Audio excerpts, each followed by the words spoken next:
For every 4 fan-favorite queens who made Squid Game iconic, there are another 4 who almost ruined the show. And today, we're comparing both, starting with the one player who practically turned the comment section into a hate rally. Let's talk about Seon-nyeo.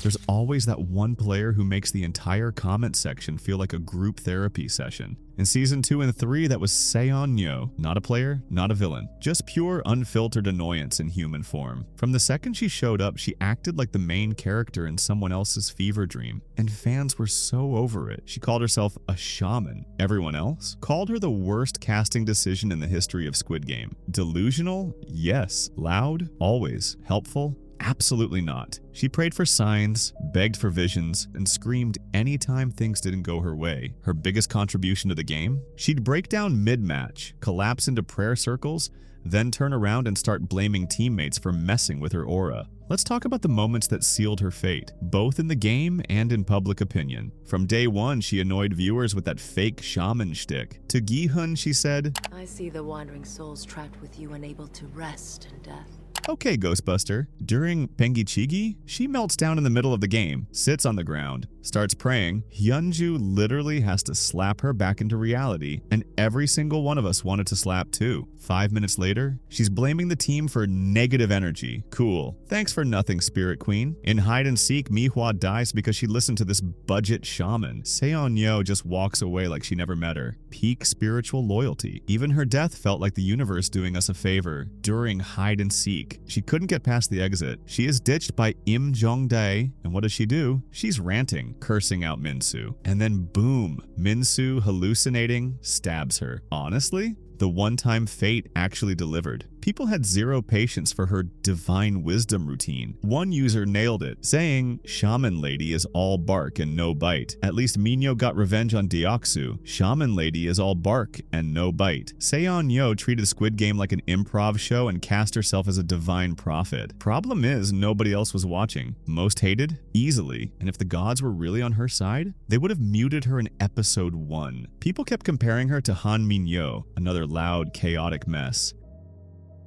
There's always that one character who walks into the story like they own the place. And in Squid Game, that was Han Mi-nyeo. Loud, chaotic, completely unhinged, and somehow we loved her for it. Mi-nyeo wasn't playing Squid Game. She was starring in her own reality TV show in the middle of it, while everyone else was crying, dying, or quietly strategizing. She was out here smoking cigarettes, throwing tantrums, and delivering Oscar-worthy bathroom monologues. And honestly, icon behavior. Mi-nyeo was the definition of a red flag with legs. She begged, she screamed, she flirted, she threatened, all in the same breath. But unlike the other players pretending to be heroes, Mi-nyeo made no apologies. She knew she was a mess and didn't care who saw it. And that's what made her unforgettable. Just look at the bathroom scene. Mi-nyeo fakes explosive diarrhea to sneak away from the group. Not to find a secret tunnel or make an escape plan. Nope. She just wanted to smoke one stolen cigarette. And she even dragged Sae-byeok into her scheme like it's a jailhouse girls' night. The commitment to the bit? Unreal. But if you thought she peaked with the bathroom Oscar performance, think again. Mi-nyeo saved her best for last. And by best, we mean the most savage revenge arc in the entire show. After Deoksu used her and threw her aside like expired milk, Mi-nyeo didn't yell or cry. She waited, she planned, and on the glass bridge she made her move. Grabs him,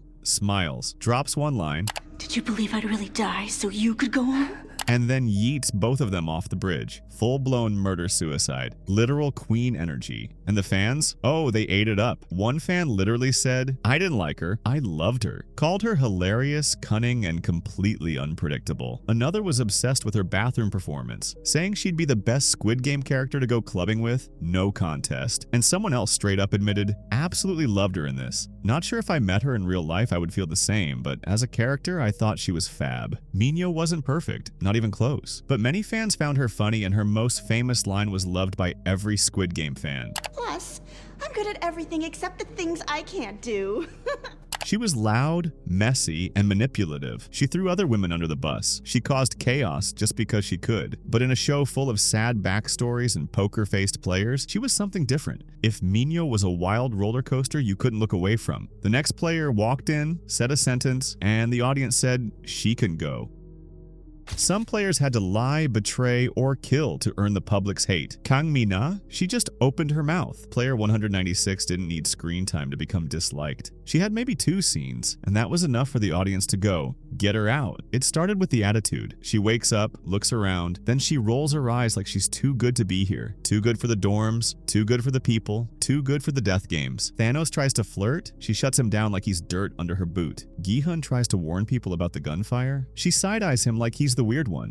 That guy's gotta be drunk or something. Ma'am, you're about to play red light, green light in a murder warehouse. Audiences instantly hated her. Not because she was evil, not because she was smart, because she acted like she was better than everyone, and still brought nothing to the table. She had no backstory, no allies, no plan, just bad energy and a resting, I'm bored face. Even her death felt like karma. Not tragic, not heroic, just good riddance. Online, she got roasted into oblivion. One man said, I don't even like her. Does literally nothing except getting herself killed like an idiot. No personality. That's the legacy. No villain arc, no redemption. Just one of the most hated players without even trying. But next player barely spoke and still stole everyone's heart. Kang Sae-byeok didn't need a tragic speech or a loud entrance. She just walked in, stared everyone down, and stole the whole show. Barely talked, rarely smiled, and still, everyone loved her. But why was she so loved? While most players were out here crying, scheming, or making dramatic alliances, Sae-byeok was all quiet fury and quiet purpose. No chaos, no theatrics, just pure survival. First time we meet her, she robs Gi-hun without blinking. No apology, no explanation, just business. And somehow, she still wasn't the villain, because it was clear she wasn't being cruel, she was desperate. And then we get the reason why she's even in Squid Game. Not for fame, not for revenge, just for her little brother. She wasn't trying to win for herself, she was trying to buy custody. In a room full of selfish players, she was the only one fighting for someone else. That's when everything changed. Fast forward to the glass bridge. She gets hit with a shard of glass right to the gut. She's bleeding out, quiet, still, calm. While Gi-hun and Sang-woo spiral, she's the only one holding it together. She's dying and still thinking about them. Her death wasn't some explosive twist. It was quiet. A knife to the throat while unconscious. And the worst part? It only happened because she stopped Gi-hun from killing Sang-woo first. Don't do it. That isn't you. You're a good person at heart.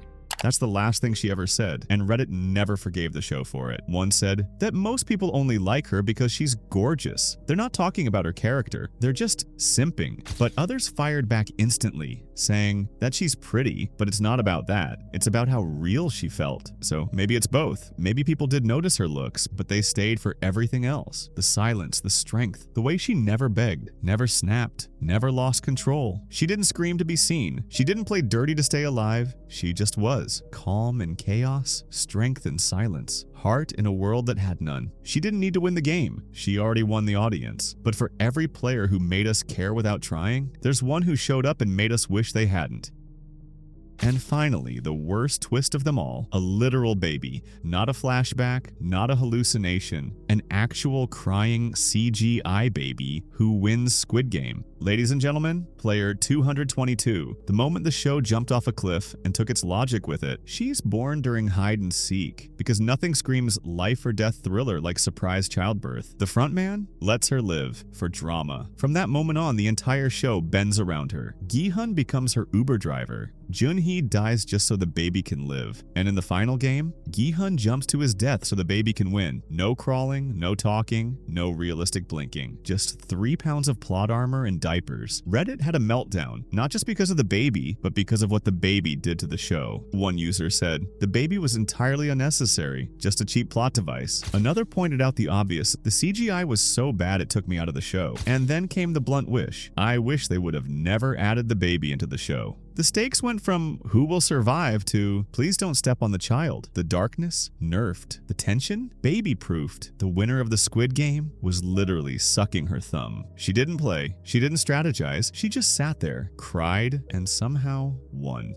She wasn't a character, she was a plot grenade, lobbed in to make you feel something, and instead she made everyone furious. Hated doesn't even cover it. People wanted her and the writers gone. Launched into space, no parachute. But next came someone who barely had screen time, and still stole everyone's heart with one quiet decision. Ji-yeong didn't come to win, didn't come to hustle, didn't come to cry her way into an alliance. She just showed up, said a few real things, and dropped a marble, and every viewer's heart right after it. In a game full of screamers and schemers, she did the one thing nobody else thought to do: be human. Let's talk first impressions. In Tug of War, she walked in like she took a wrong turn on the way to therapy. Didn't posture, didn't plot. Sae-byeok asked, Play with us. Ji-yeong just blinked. That's it. No speech, no backstory bomb, just casual, low-effort vibes that somehow felt more real than anything else. Sang-woo didn't want her. She didn't care, Gi-hun said. It's okay. Stay where you are. And then she helped win a team deathmatch without ever asking for credit. No panic, no spotlight chasing, just steady, quiet contribution. Then came her edge. She didn't pretend to be tough, she just was, but she used it to protect, not to intimidate. When that fake preacher started quoting scripture after massacre, Ji-yeong stared straight through him. You killed those guys out there. Oh, we say some prayers where we all get to go to heaven? That wasn't drama, that was damage, raw and unfiltered. And then the marble game, the moment she stopped being a side character and became a legend. She didn't beg, didn't bluff, she just sat with Sae-byeok, talked about pain, dreams, the kind of hope you whisper, not shout. And when the moment came, she handed over her marble, and with it, her life. No theatrics, no Oscar monologue, just Thank you for playing with me. She knew she had nothing waiting for her outside. Sae-byeok had a brother, a future, so Ji-yeong made sure someone got out. That's why people love her. Not because she was loud or flashy or iconic, but because she was kind. In the one place on earth where kindness should have gotten you killed. She didn't just give up her life, she gave the audience something else. Peace. That's how you earn love. That's how you leave a mark. That's how Ji-yeong became a fan favorite, without even trying. But not every quiet player left peace behind, because our next player left something else in her silence. Kim Jun-hee walked into Squid Game 8 months pregnant, and somehow left with more blood on her hands than most of the killers. She wasn't a player. She was a walking hazard sign with a sob story and zero survival skills. Let's be real, Jun-hee should have been cut at the door. You're pregnant, heavily. This isn't prenatal Pilates. This is a death match. But no, she waddles in like she's auditioning for a sympathy arc. Her strategy? Emotional blackmail. No strength, no plan. Just tears, guilt trips, and a baby bump big enough to block the exit. She called herself pure, selfless, hopeful, but everywhere she went, people died. Hyunju turned back to save her, didn't make it. Geum-ja snapped, killed her own son to protect Jun-hee, then took her own life out of guilt. And Jun-hee just stood there, crying, always crying. She wasn't meant to be hated, but Reddit had a field day. One user said, she was a liability. Another said, why would you sign up knowing you're basically playing for two? That's not equality. That's plot armor wrapped in a sob story. And one man straight up counted the bodies. Thanos, dead. Young Mi, dead. Hyunju, dead. Young-sik, dead. Geum-ja, suicide. The final 8 changed their vote because of the baby. Final tally, at least 6 gone. Not because of her, but around her. Close enough. Yeah, her backstory was sad. Abusive ex. No options. Desperate. But this isn't a rescue mission. It's Squid Game, and Jun-hee didn't survive through smarts or skill. She survived through guilt trips and human shields. Final judgment. Kim Jun-hee didn't play Squid Game. She outsourced it emotionally. She weaponized pity. Most hated? Absolutely. Most emotionally manipulative? No contest. And if there's ever a prize for player most likely to get people killed without lifting a finger, yeah, she wins that too. But for every player who made people scream at their screen, there was one who made them believe in humanity again. In a game where everyone's fighting, screaming, or stabbing each other in the back, Geum-ja did the unthinkable. She stayed kind. She wasn't here to make a speech. She wasn't here to cry for sympathy. She was here to survive and still act like a decent human being while doing it. Wild concept, right? While other players were forming backstabbing alliances and plotting like it was Survivor, Death Edition, Geum-ja built something rare: trust. She didn't just play the game, she grounded it. She made the chaos feel human. And somehow, in the bloodiest season yet, that worked. In the six-legged pentathlon, most teams were either yelling or breaking down. Geum-ja, she stepped up, smoothed out the chaos, balanced 3 different personalities, and kept them moving like a unit. Not by barking orders, not by guilt-tripping people, but by being steady, the rock of the group, focused, smart, but still had a heart. That's the magic combo. Empathy plus clarity equals fan favorite. And yeah, the big controversy? She did stab her own son. Some fans were horrified, but most defended her, said the guard's bullets killed him, said she was trying to protect Jun-hee and the baby. And let's be honest, honest. She didn't snap. She didn't lose control. She made the hardest call in the whole game. While others were cracking, she held the line. She didn't cry for attention, didn't fake loyalty, didn't pretend to be perfect. She earned love the old-fashioned way, by being real. She was the one holding hands when the world was ending, the one who made people feel safe.